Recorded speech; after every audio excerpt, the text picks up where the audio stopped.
আসসালামু আলাইকুম। ফাজরের নামাজ হইতে পড়া হইতেছে।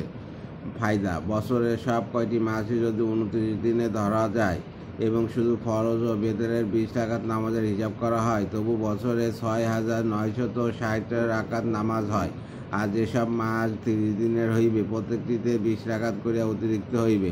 উহার সহিত সুন্নত ও নফলের হিসাব গণনা করা হইলে তো হিসাবের অন্ত নাই।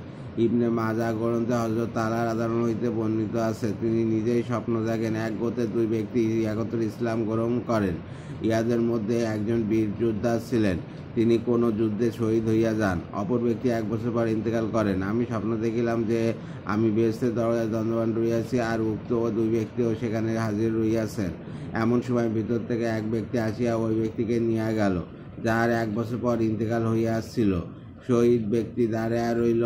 কিছুক্ষণ পর অন্য এক ব্যক্তি আসিয়া শহীদ ব্যক্তিকে ভিতরে যাইবার অনুমতি দিল, আর আমাকে বলিল, তোমার এখনো সময় হয় নাই, সুতরাং তুমি ফিরিয়া যাও।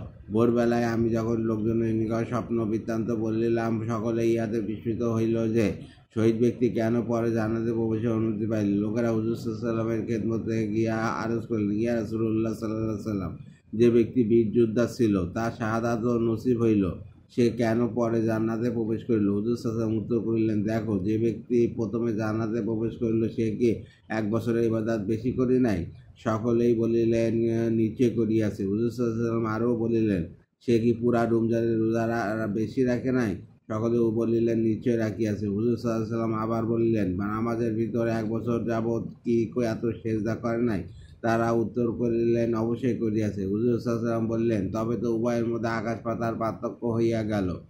আবু দাউদ শরীফে অন্য 2 জন সাহাবীর কথা উল্লেখ রহিয়াছে, যাদের মৃত্যুর ব্যবধান ছিল মাত্র 8 দিন। তবুও যিনি পরে ইন্তেকাল করেন, তিনিই প্রথমে বেহেশতে প্রবেশ করেন। প্রকৃতপক্ষে আমরা কল্পনা করিতে পারি না যে নামাজ কত বড় দৌলত। হুজুর সাল্লাল্লাহু আলাইহি ওয়াসাল্লাম যাহাকে আপন চক্ষু শীতলতা ও তৃপ্তিদায়ক বলিয়া আখ্যায়িত করিয়াছেন, উহা সাধারণ বস্তু হইতে পারে না, বরং যাহা পরম ভালোবাসার নিদর্শন ছাড়া অন্য কিছু নয়। অন্য হাদিসে আছে, 2 ভাই 40 দিনের ব্যবধানে ইন্তেকাল করেন।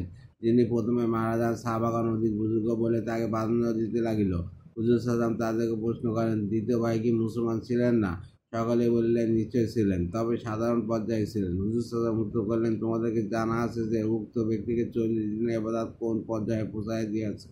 বাস্তবিক নামাজ এমন এক গভীর সুমিষ্ট নহরের সমতুল্য, যা বাড়ি তার প্রান্তে প্রবাহিত, এবং মানুষ উহাতে দৈনিক 5 বার করিয়া গোসল করিয়া থাকে, যাতে করিয়া তার শরীরে কোনো ময়লাই থাকিতে পারে না। হুজুর সাল্লাল্লাহু আলাইহি ওয়াসাল্লাম পুনরায় ইরশাদ করিলেন, তোমাদের কি জানা আছে পরবর্তী নামাজগুলি তাহাকে কোন মর্যাদায় পৌঁছাইয়া দিয়াছে?